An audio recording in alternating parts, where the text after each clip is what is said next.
Paumanhin po kung hindi good vibes ang aking dalang balita ngayong umagang ito. Nakakalungkot sapagkat noong nakaraang linggo, may pangyayaring hindi maganda. Noong mga nakaraang araw, mayroon din na napag-alamang ko lamang ay kamakailan lamang.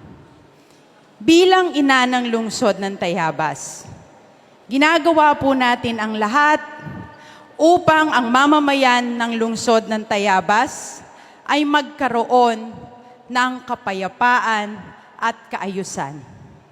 Kaya po panay ang pagpapalakas natin sa hanay ng ating mga tagapagtanggol, ang ating PNP, ang ating BFP, ang ating DRRM, lahat po na nagtutulong-tulong upang ang mga Tayabasin ay manatiling ligtas at may kapayapaan tuwing tayo ay naglalakad sa ating mga lansangan. Ang inyo pong lingkod ay nagpa-enlista rin upang maging Reserve Army. Kasama po ang aking kabiyak na si former SK Art Pontioso. Dahil ninanais ko po na ang lungsod ng Tayabas ay manatiling isang kaaya-ayang lugar upang lahat tayo ay mamuhay dito.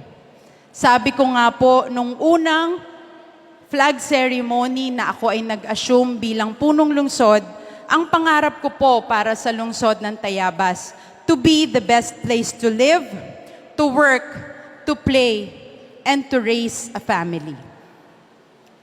Tayo pong mga naglilingkod sa lokal na pamahalaan, tayo po ay nanunumpa tuwing Lunes. At alam kong bagamat hindi Lunes, sa buong linggo, kahit Sabado at Linggo, nananalaytay na sa ating mga dugo ang paglilingkod at ang naisin na magbigay ng magandang kinabukasan sa mga Tayabasin. Yung mga balitang natanggap ko na mismo na nanggaling sa opisina ng punong lungsod at isang opisyal na kumakatawan sa akin ay nagkaroon ng isang pagbabanta sa kanyang sarili. Mayroong nagbanta sa kanya at nagsabi na isang bagay na kanyang kinakatakot.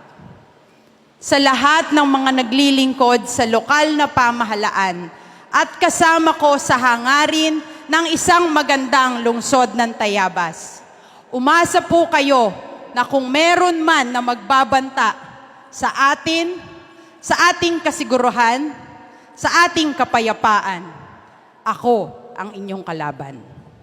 Magandang umaga po at mabuhay tayong lahat.